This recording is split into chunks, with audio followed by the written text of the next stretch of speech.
toutes et à tous et bienvenue dans cette nouvelle édition du Journal de l'économie qui démarre comme à notre habitude par le sommaire.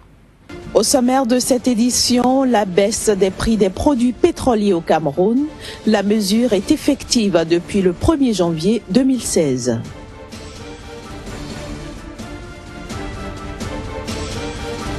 « 2016, année des réformes des filières EVEA et huile de palme en Côte d'Ivoire », c'est ce qu'a annoncé le président Alassane Ouattara dans son message de Nouvel An. Enfin, en Chine, les cotations aux bourses ont été suspendues ce lundi.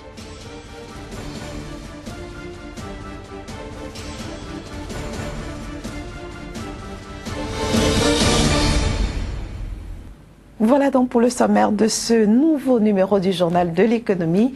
Bonjour et bienvenue à toutes et à tous. Vous l'avez compris, l'année 2016 commence plutôt bien pour les Camerounais.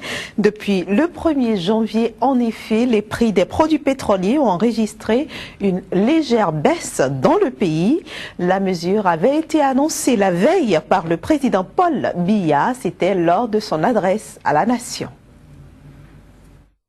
La baisse du prix du carburant à la pompe est effective depuis ce 1er janvier 2016 au Cameroun. C'est lors de son traditionnel discours à la nation de fin d'année que Paul Biya, le chef de l'État camerounais, a décidé de l'augmentation des allocations familiales et de la baisse du prix des carburants. Celle qui a certainement suscité une vive réaction dans les chaumières est celle relative à la baisse des prix des carburants. Le prix du litre de super est passé de 650 à 630 francs CFA et de 600 à 575 francs CFA le prix du gasoil. Une baisse du prix du carburant jugée très négligeable par certains consommateurs. C'est une très bonne chose. Mais 20 francs, c'est petit. Donc nous sommes contents. Même comme elle est minime, ça vaut la peine. Alors que le représentant du syndicat des transporteurs tchadiens apprécie ce geste du président camerounais. Oui, je crois que c'est une bonne nouvelle pour nous les transporteurs. Vous savez que le gouvernement camerounais, depuis 2008, subventionne le pétrole à plus de 300 milliards par an. L'augmentation a eu en 2013 et en 2 ans, si aujourd'hui il y a eu une baisse, vraiment ce n'est qu'un choix pour tous les transporteurs. En effet, depuis le 30 juin 2014, le prix des carburants à la pompe avait connu une hausse de plus. Le prix du litre de super était passé de 569 à 650 francs CFA et le litre de gasoil de 520 à 600 francs CFA.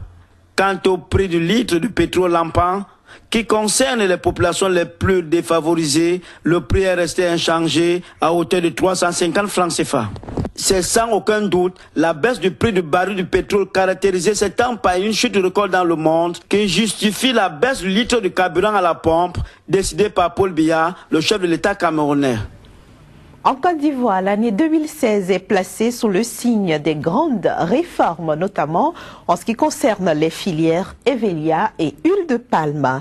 Les autorités du pays entendent en effet maintenir l'attractivité de la filière EVEA pour les producteurs dans un contexte de chute des cours de la matière première dont la Côte d'Ivoire est le leader africain avec une production de 213 000 tonnes. En ce qui concerne l'huile de palme qui fait vivre près de 2 millions de personnes, soit 10% de la population ivoirienne, eh bien, elle connaîtra en cette année 2016 un nouvel essor. Avec Génial Afouda, je vous propose maintenant un tour d'horizon d'autres informations qui font l'actualité sur le continent africain. La société camerounaise de palmeraies Socapalm entend investir une enveloppe globale de 38,2 milliards de francs CFA pour l'extension de ses plantations dans la région du littoral. Cette réforme résulte de la signature d'une convention entre Socapalm et le gouvernement camerounais. Réforme qui ouvre à la Socapalm les portes des avantages prévus par la loi portant incitation à l'investissement privé au Cameroun et qui accorde aux investisseurs des exonérations allant de 5 à 10 ans, aussi bien en phase d'installation que de production. Leader de la production d'huile de palme au Cameroun, la Socapalm exploite plus de 78 500 hectares de palmeraies dans les régions du littoral et du sud. Le projet d'extension des palmeraies permettra de créer 816 emplois supplémentaires et vise à augmenter la production de cette entreprise agro-industrielle afin de réduire le déficit de production nationale de l'huile de palme que seules des importations annuelles de 15 à 16 000 tonnes parviennent à combler jusqu'ici.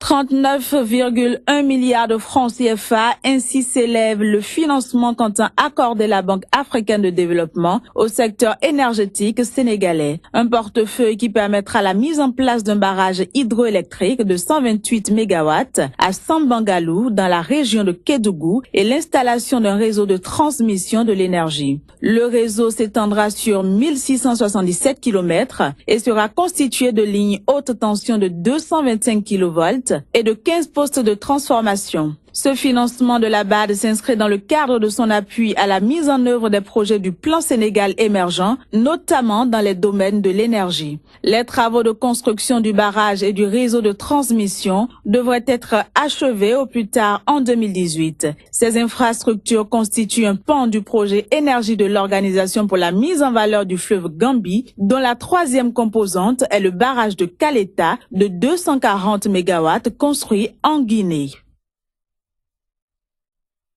Le prix du bétail est revu à la baisse au Tchad, conséquence heureuse de la décision du gouvernement tchadien de ne plus exporter le bétail vers le Nigeria, son principal client. En effet, le bétail venant de l'est et du centre du pays, les principales zones d'élevage du Tchad, ne poursuit désormais plus sa route vers le nord du Nigeria, dont la traversée est devenue impossible depuis 2 ans en raison de la guerre qui y est menée par Boko Haram. Notons que le bétail est la deuxième source de devises après le pétrole au Tchad. Néanmoins, les recettes annuelles qui étaient d'environ 1 milliard de francs CFA auparavant sont tombées à 420 millions de francs CFA en 2014.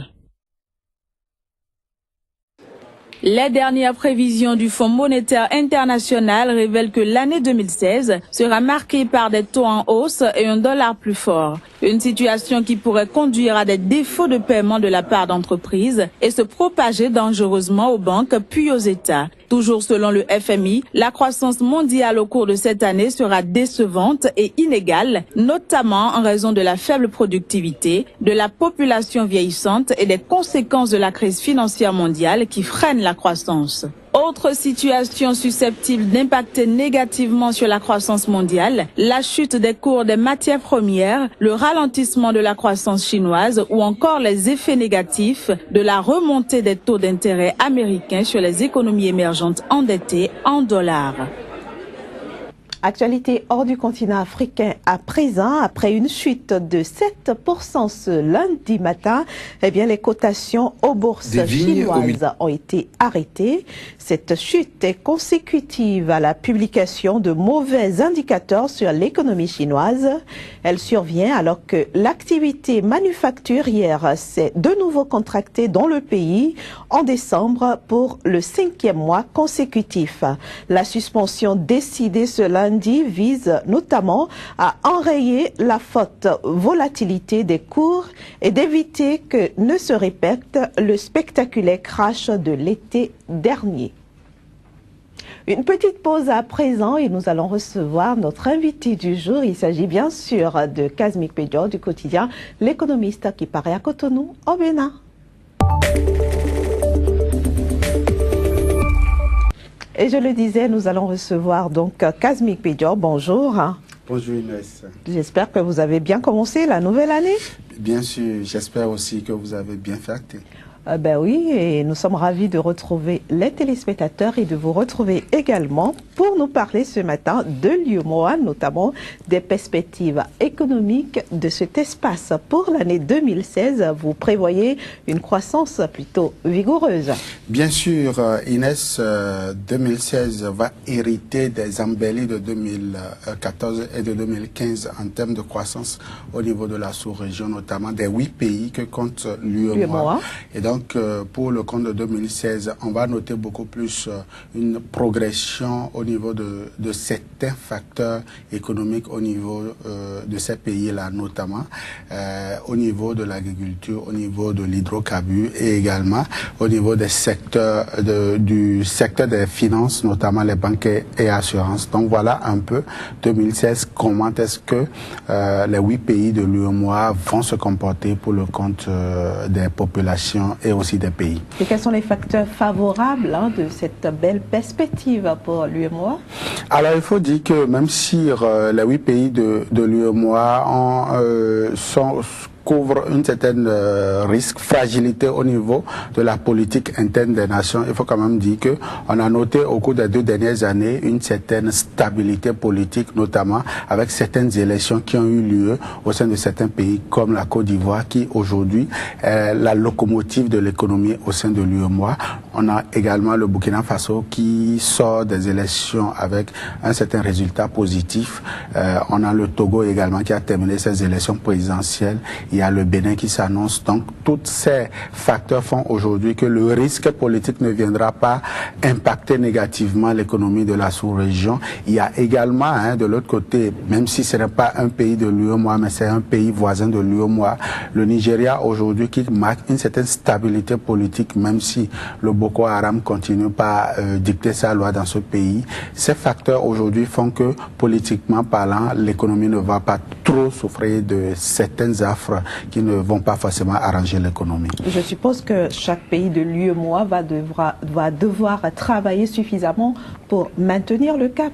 Bien sûr, et ces 8 pays-là ont annoncé une certaine réforme au niveau des finances. Donc, les pays doivent poursuivre les réformes entamées depuis 2 ans, notamment en termes d'assainissement des finances. Les pays doivent aussi faire l'effort de respecter la discipline budgétaire qui se sont fixées à l'aune de cette année 2016, à savoir faire tout pour mobiliser la cagnotte nécessaire pour les programmes d'investissement public, c'est surtout ça.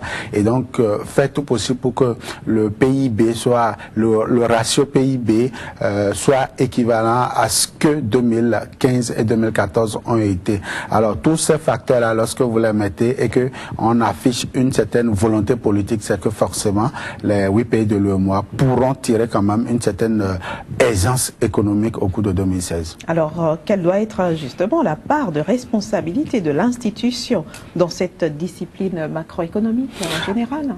Alors, l'UEMOA doit pouvoir accompagner ces pays en les rappelant à chaque instant les engagements que ces pays eux-mêmes ont bien vouloir prendre à l'oreille de cette année 2016. Et donc, l'UEMOA, notamment la commission de l'UEMOA, doit veiller à ce que il n'y ait pas de facteurs, je dirais, au niveau des dirigeants, au niveau des politiques qui défavorisent ces belles intentions. À cela, on va ajouter quelques prières pour que des facteurs exogènes tels que les maladies, par exemple l'épidémie d'Ebola, ne reviennent pas.